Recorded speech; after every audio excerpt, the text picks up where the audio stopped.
వెనక్కి జరగండి బా, మీరు వెనక్కి జరగండి,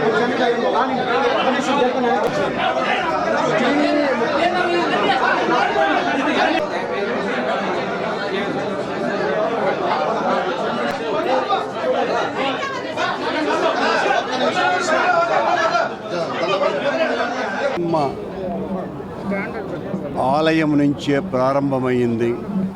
తాతయ్యగుంట గంగమ్మకు ఉన్న ప్రాశస్తి అంతా ఇంతా కాదు. గంగమ్మ గుడి పునర్నిర్మాణ కార్యక్రమంలో భాగంగా పునాది తీసినప్పుడు ఎప్పుడో పూర్వ పల్లవ రాజుల కాలం నాటి రాళ్ళు కూడా దొరికినాయి అంటే ఎంత పురాతనమైనటువంటి గుడి ఇది అని కూడా తెలుసుకోవచ్చు. అమ్మవారికి ఎప్పుడో 1400-1300 సంవత్సరాల క్రితం ఈ దేవాలయాన్ని ప్రారంభిస్తే మళ్ళీ అనంతాళ్వార్ స్వామి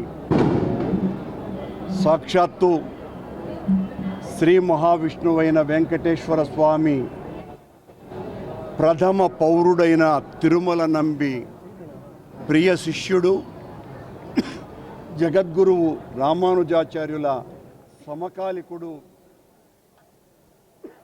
అనంతాళ్వారి యొక్క అమృత హస్తాలతో ప్రారంభమైనటువంటి పునర్నిర్మాణ కార్యక్రమం మళ్ళీ ఈ రోజున పునర్నిర్మాణం కావటం మనందరి అదృష్టం. స్వామివారి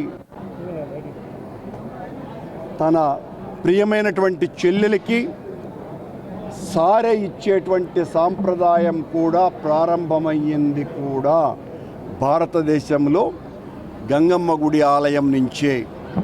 తన చెల్లి అయినటువంటి గంగమ్మకు అన్నగా ఆయన గంగమ్మ ఉత్సవాలప్పుడు సారె పెట్టడం మొదలు పెడితే అది ఇప్పుడు అనేక దేవాలయాలకు ప్రాకినటువంటి విషయం మనకందరికీ కూడా తెలుసు.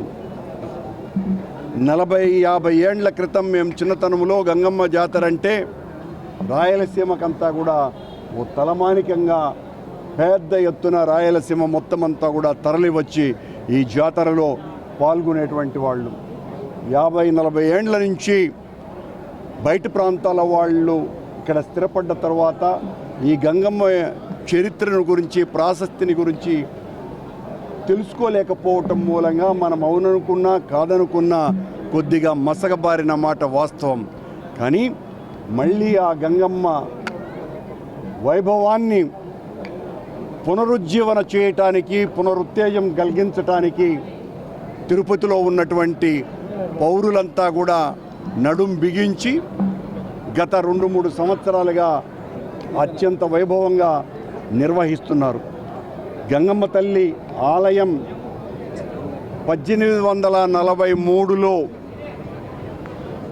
బ్రిటిష్ వారు హతీరాంజీ మఠం వారికి తిరుమల తిరుపతి పాలక బాధ్యతలు అప్పగించిన దాదాపు 21 దేవాలయాలలో తాళ్లపాక చినగంగమ్మ ఆలయం కూడా ఉండేది. ఇది పూర్తిగా వెంకటేశ్వర స్వామికి అనుసంధానమై ఉన్నది అన్నది చరిత్ర చాలా స్పష్టంగా చెప్తోంది. మళ్ళీ హతీరాంజీ తిరుమల తిరుపతి దేవస్థానం బోర్డు ఏర్పడ్డప్పుడు ఆ బోర్డుకు అప్పగించినటువంటి దేవాలయాలలో ఈ దేవాలయం లేకపోయింది. బహుశా ఇక్కడ జంతుబలి అన్నది ఆచారంగా ఉన్నది కాబట్టి ఆ కారణంగా ఏమన్నా ఆగిందేమో మనకు తెలియదు. ఆ రోజు నుంచి 100 సంవత్సరాలుగా గంగమ్మ తల్లికి జరుగుతున్నటువంటి వైభవోపేతమైనటువంటి జాతర, దానిని గంగమ్మ తల్లి బ్రహ్మోత్సవాల జాతరగా మలచాలని ఈ రోజున తిరుపతిలో ఉన్నటువంటి పౌరులంతా కూడా కృతనిశ్చయులై కంకణం కట్టుకున్నారు.